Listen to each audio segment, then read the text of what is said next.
Welcome back, Lloyd. You've been away for a bit. I've missed talking about wells and fluids and dynamic equilibrium. I'm glad you're back. Look at you, you're all shiny, tan. And yeah. So what do you think? You excited? Yeah, I really am. It's nice to get away and have the opportunity to not think about activities during your business day and relax. And it's amazing what a little rejuvenation will do for you. All right. Well, I'm excited about this episode. Let me do a little quick intro, and then we'll take off. Sounds good. Check the mic and make sure it sound right, boys. All right. We're streaming to all the right places. It's my favorite place to talk about wells, about oil and gas with my favorite brother. He's got the same last name as me, Lloyd Brown. He's the CEO of Refined Solutions, and this is his podcast, Why Wells Fail. Not whales, wells. That's right. So today we're talking about, it's very interesting, which fluid dynamic indicators matter most for predicting a well's lifespan. There's a lot of things that go into this, and we're going to pick it apart. So, Lloyd, why is this important? Well, I think number one is identifying the ones that and understanding which ones are can be a constant, right? In fluid dynamics, when we're looking at did we do what we said we would do in the well, we're always looking at what the water looked like going downhole, and then what does it look like coming back. And one of the things that we learned when we were going through and doing all the research and science that ultimately ended up in our patent, you have to find a constant. You have to find a method to measure that doesn't change, that it's not impacted by different challenges, or it's not the same consistently. And so that's one of the things we found is when we're looking at the return on a well, our constant that we have is potassium.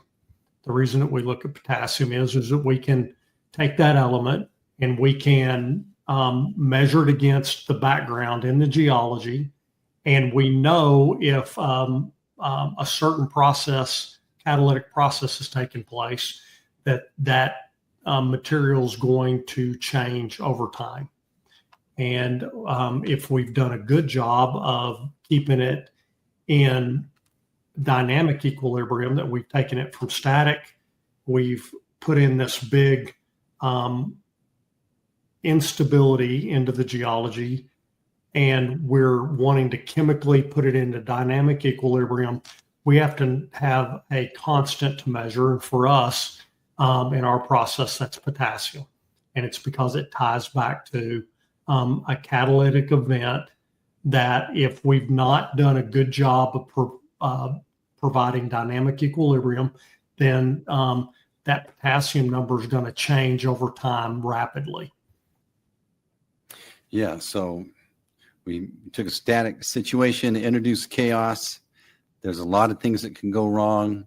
Now we're looking for a standard that'll always be a standard that we can always, even though things are flowing, moving, changing, and this standard is potassium. So how do you measure? Is there a certain time it needs to go by before the indicators start to go, all right, we're on the right? You want to look at it almost immediately. Our protocol and process is when a well comes on, we used to call it flow back, but a lot of times now people are setting their pumps and they're really starting, quote unquote, the production process. And we're going to measure that water every day for the first week when it's brought online, whether that's in a process of being flowed back and or it's gone into the production stream. And then we're going to do it weekly for the next 2 months, and then monthly they're out. And that lets us see, are we experiencing a dynamic point of equilibrium because we've got stability in our potassium numbers, or if we've not created that dynamic equilibrium and we're maintaining disruption, then those numbers are going to be increasing consistently. And there's multitudes of reasons why that mineral species is what we look at, but it is the one that we have. And why that's important, Steve, is, and to those that are customers and interested parties, how do you know that you did a good job? How do you know immediately or within days of a well coming on, did we do what our promise was? It's not just about, hey, did we see hydrocarbon really fast? Because what we've learned is if you see it really fast, it's going to drop off really fast.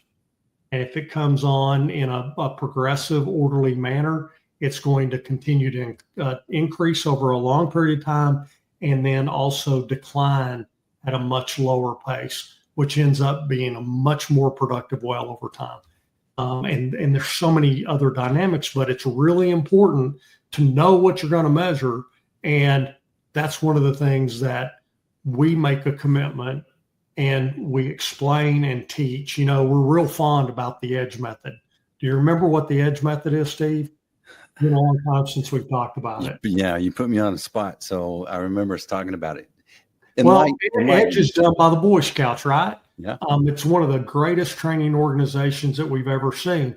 And EDGE isn't an acronym, and it stands for explain, demonstrate, guide, and then enable.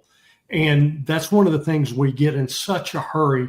We explain, we really just tell, hey, Steve, you need to know this, this, this, this, this. We don't give you the why behind it. And then we just, all right, Steve, it gets it. I've told him. And we jump into demonstration or, hey, this is why. But we, again, don't explain why. The why is what it is. And we really don't go into the point of becoming a guide. And a guide is somebody that helps you see things and go to places you've never gone before.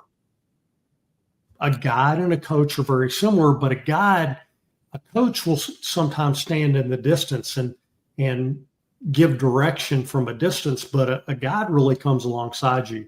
And so in our organization, we're guides and come alongside our customers and our clients to help them understand what we're looking at. And again, this is it's not something that we want to be fast at. Sometimes we can move faster because there's already a foundation of understanding. Sometimes there's not, and we're having to learn things together. And so that's part of when you're setting up a protocol and you're going to do a comparative analysis between one company's way to complete wells or another, and those processes. It's really important to understand how you're going to measure the results. And that then goes back to, all right, what were your protocols that you did in the laboratory to become predictive about what the results are going to be? And that's our Pathfinder processes, that whatever we predict based on what we see in the laboratory testing, that's got to show the same results in the field. If it doesn't, then many times it's just we're doing laboratory testing because it makes people feel good, and it's about selling a product rather than selling or demonstrating and executing a process. And that's where we're going. We're really about executing a process. And if you're executing a process, then you have a known result. You have a predictable result. Versus, Steve, you need to buy this magic milk and it's going to make your well better. Well, how do you know? Well, you're just going to make more oil and gas. For how long? What are the indicators that it's going to be successful over a long period of time? So that's really important to make sure that, and we're learning this, right, all the time. I used to be the guy that said, hey, plug it in, you're going to do more. So I'm not throwing stones. I'm just sharing the things that we've learned. And so that's the process is you got to have key performance indicators that that are constants that predict the performance of the well before it really gets to that point. Because like when we look at this, we're not looking at 1 day or 30 days or 60 days or 90 days. We're really looking at more of a 6 month to 1 year window to really show how much better our process performs. It's not about being the fastest. And our industry for years has all been about being a sprinter. And as we're learning in this industry and in this world, there's a lot of reasons that you want to be a marathoner. Make sense? Totally. So, but there's a lot of tension. These people want to move fast. They want to. So look, we got this much hydrocarbon coming out of here. This is good. Let's get on to the next one. That's right. Okay. So now we need to get them to settle down and look at this different. I like the edge method conversation, but if you're able to show them, look, we're introducing chaos, and now we have a constant, this dynamic constant that we're able to point to. This is going to tell us that we have a successful well birth. This can impact to the tune of millions of dollars. Tens of millions. Yeah. Yeah. So how does that conversation go when we're like we're trying to get them slow as fast? Truthfully, Yeah. we're still learning. Yeah. It's so hard to change the status quo. Mm-hmm. So what we're learning is it's taking baby steps, and I knew it would be slower, but it's slower than what I'm really comfortable with, if that makes sense. And that's a new part of learning as well, and trusting, is that it takes time.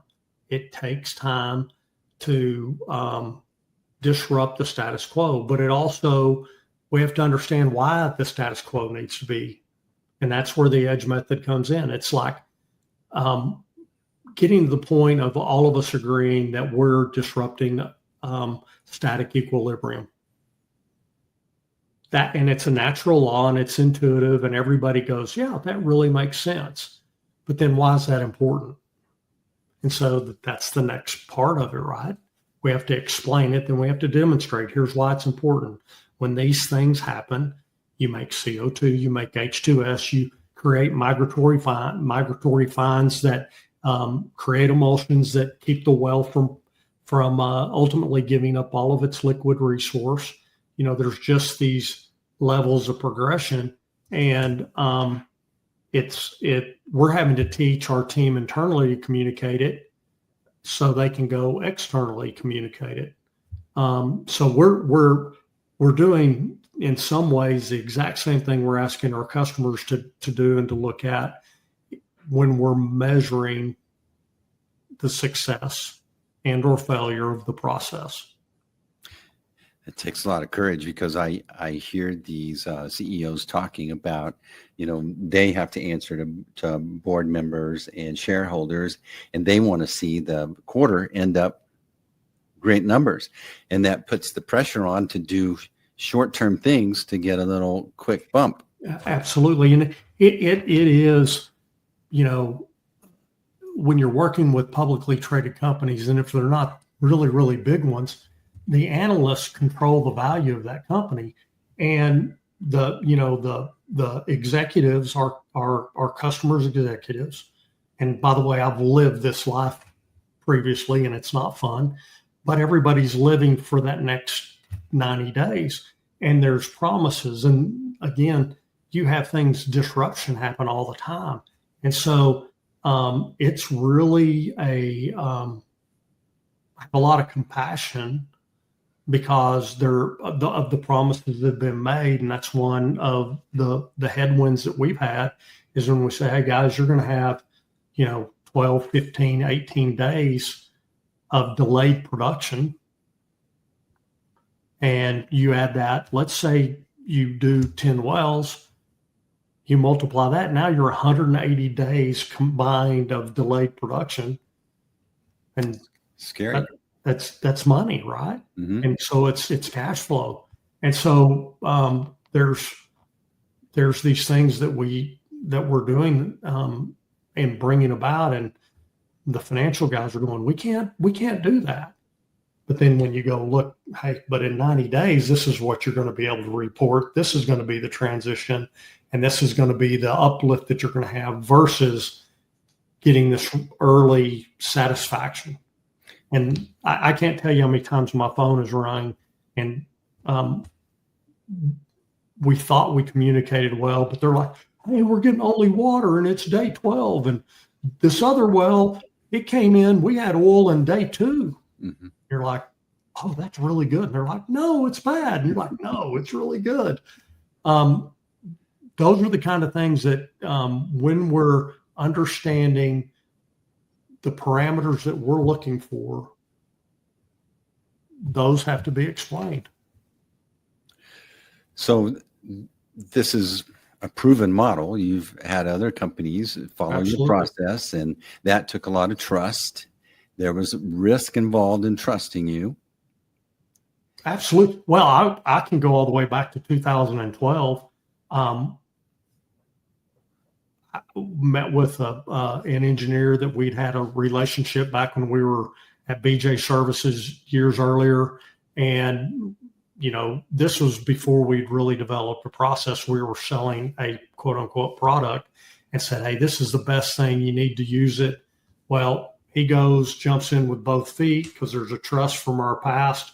And 30 days into the trial, he calls me and he says, hey, you've given me water wells. Thanks a lot, buddy. You've made me look really bad. Mm-hmm. And hangs up the phone. And I don't talk to him for about another 6 months. And I'm like, oh, what the heck? Well, then he calls me. He's like, hey, you need to come see me. And I'm like, what's up? A little different conversation. He's like, oh, your wells are killing it. What'd you do? And that ended up into a relationship that's still active today that really came back into life in 2013. And today, almost 13 years later, into the 13th year, that relationship's still going strong.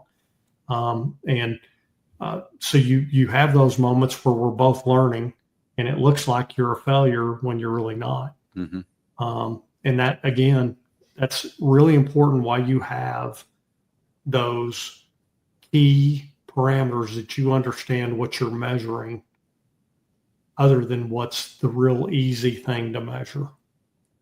So do you think that, when you go and you frack this well, you just triggered, and I'm curious about how big that list is, all of these potential ways for that well to go sideways, whether it's fines or emulsions or whatever. I'm curious, that list, how many factors go into play that need to be stabilized, but yet in a dynamic way? Well, yeah, I mean, there's things that happen on the pressure pumping side, right? A pump goes down, the well screens out. I mean, there's so many different variables that can happen that are going to impact that well's performance. But again, that's why you want to understand that rock fluid interaction, because some of the other things, the mechanical things that are happening at the surface, we can't control. But we want to make sure that when we're doing these evaluations, one method, one process, one chemistry versus another, that we minimize the variables, because that's the only way you're going to get the best evaluation. So you educate, demonstrate, guide, and then empower? It's actually enable, Enable. but Okay. empower is that as well, because that's where you end up gaining speed and repetition, right? Once you have belief, that is you believe that the process is intuitive, and you're willing to give it an opportunity for the results, and then you've guided into the process, you've demonstrated it. The enablement then is to go replicate it over and over again, and to get that uplift on every well going forward. So the way that you're demonstrating it to someone new, other than them sitting and waiting, how do you demonstrate before they begin this process with you? Part of it is you look at other results that you've had. Mm-hmm. And we just had one in the last 45 days that what we predicted would be the time delay. Now, it was a newer geology, and I say newer, it's one that's not traditionally been fracked. It's more of a little bit more like a reservoir than it is a source rock. And instead of being delayed by weeks, it was only behind by about 4 days. And then the production has come on, and that well has outperformed its peer in the first 90 days by about 10,000 barrels of oil. And at $60 oil, that's a number. Wow. So so you're reducing degradation and things, the corrosion, et cetera, as well. So there's all these upsides: higher production, less maintenance. Mhm. There's a lot of things going on. We just need to find folks that are willing to conceive that there's a better way about going about this process that's been what do you call it? The legacy way, right? Absolutely. And that's the other part that's really funny, that it's not funny. We're learning so much that too much of a good thing can be a bad thing. And we talked about that recently. And so it's this, all of this edge process is really rule number 10, the learning rule. What are we learning over time? Enablement is the ability to learn. If you really want to think about it, if we have a team member that we're taking and putting them into a role, we enable them when we train them to the 80% of the best competency. They know it, they can do it. They may not be able to do it in their sleep, but they can do it in a highly competent manner. And they're going to get closer and closer to excellence, because there's no such thing as perfection. Well, the same thing happens with our processes, but that's just learning. It's doing it. It's learning. It's becoming competent, very highly competent. Sometimes the hardest person to sell is your salespeople. And I'm curious about, right? To get them to do it a different way. That takes courage. That takes patience. That takes, they're wanting to earn their commissions.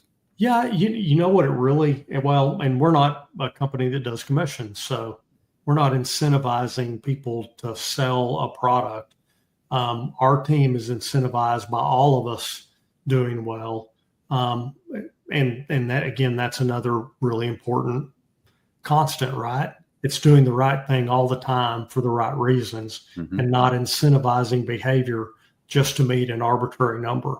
And this is from a guy that Used to thrive. oh man, I was the number one believer in commission, because I liked it when I was on it, but it doesn't, in this, it drives a different behavior than a process mind. Yeah. That used to bother me. You want the incentive set up to where both sides want the same thing, get the same thing, instead of like the salesperson, look, what do I need to tell you just to get you to say yes? Right? And I love that about your process. You don't even call them salespeople, right? That's right. And so both sides are aligning. The company that you're serving. You're setting them up for success. You're reducing their risk. You're improving that person's reputation that believed you and trusted you. That's right. There's a lot going on there. You got a lot of dynamic and equilibrium outside of that well in that conversation process. Well, if you think about it, we're wanting to bring, we live in a very dynamic world, and everybody's life experience has been much, much different. And to bring dynamic equilibrium into your organization, I like to use your say-do ratio internally has to be as good as it is externally. They're really, but you ever heard of the work-life balance? Yeah. The greatest lie ever. Whoever came up with that said, oh, you got to have work-life balance. You know, you got to, between your work and your home life, you got to have balance. No, the fact of the matter is you got to be the same person at work that you are at home. Mm-hmm. You got to have life balance. There's no, because you're living, right? When you're awake, you're living. And that's the same thing in our organization and how we deliver our promise. We got to be the same people with the same mindset, with the very, it's ultimately the definition of integrity. You're not living a different life based on your circumstance. Yeah. But that's hard. And, a lot of people would think, oh, oil and gas industry, and that's just rough and tumble. That's good words for in the other business world, but not the rough and tumble world of oil and gas. Yeah. But you know what? It really is. I grew up in a time when a handshake meant something. Mm-hmm. The contractual language was so much more simple because people were much more trustworthy, and they were trustworthy because they were trustful people themselves, right? Mm-hmm. It's just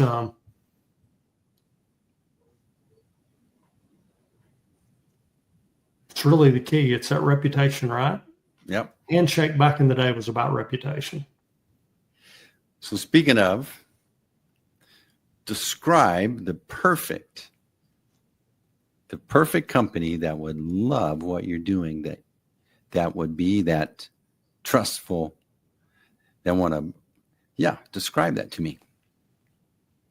Because they're probably listening, and we're going to tell them who they are. And that's who we want to work with.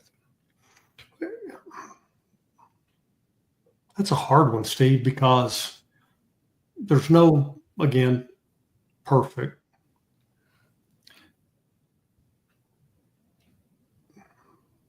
Would they? Let me, I'm pausing because I want to make sure that I have clarity in what I say. Mm-hmm. And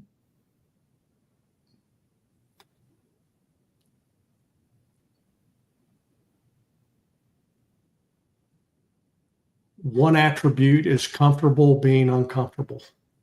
Yep. So we narrowed some out. Right. If it's an organization, or you're in an organization where you get punished for nonconformance to, you do it our way or the highway, and there's not an ability to think outside the box, we're probably not, we're creating a level of unsafety for the team member, and that's not what we want to do. We don't want to put anybody in a place that it puts them at jeopardy. So organizations that, are really not looking for anything more than where they are, they're really in a mindset of manufacturing, and they've got their model and they're not looking to change. That's probably what's not a fit. Other than that,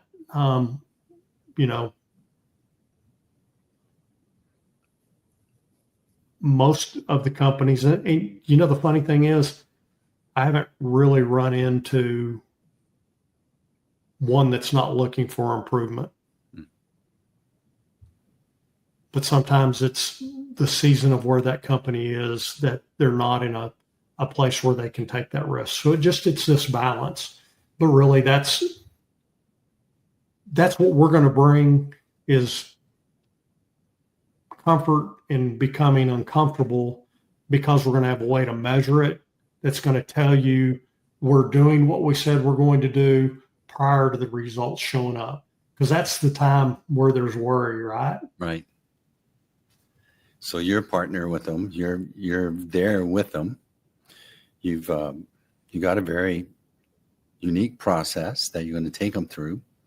So, when you think about the folks that have trusted you and have succeeded, were they progressive minded? Were they already had a culture of trust that existed that made it feel right partnering with you and your team? A lot of them, it wasn't a culture of trust as much as a culture of process. Excellent. Because a culture of measuring, methodical, those have been one of the key drivers around the success, is really making sure that when there was a change, that you could measure the change and give the benefit or the detriment of the change. You could apply that to what that change was, whether it's a chemistry, a process, any of it. You're only making one change and you're measuring that one change. Does that make sense? Totally. So you're bringing a process of measurement, and this is a business process, into a place where it was just a guess environment. The legacy was pour down hole and let's see if it works. And you're bringing in a legitimate business measuring process, is what it sounds like to me. Well, it also goes, this is one thing, and you just tickled my brain on it. There, sometimes the geology's so good, you can't screw it up. It's going to be really highly economical. Yeah. But it may not have been as good as it could have been. And there's a lot of that type of, there's companies that are just, they own the acreage in the sweetest of the sweet spot, and they're going to do really well no matter what, but they're not doing as good as they could. That's good. I liked your answer on the season. Sometimes it's the wrong season for them as well.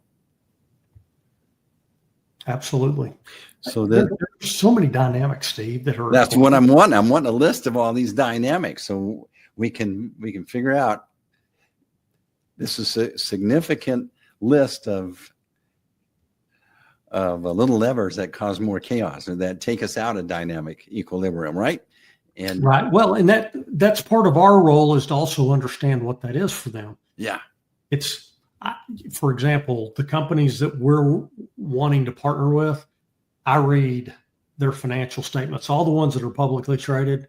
I want to know and understand the stress that they have in their financial world, maybe better than the people in the field do.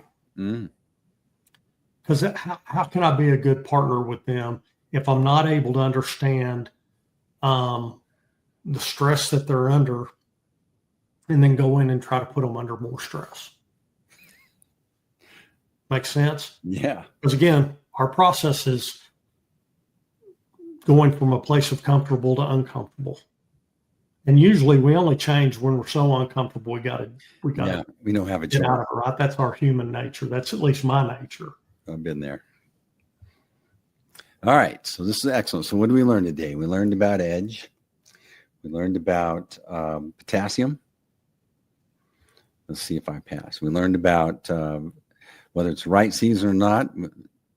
What stress are they under? There's geology that you almost can't mess up, but you could hit it out of the park.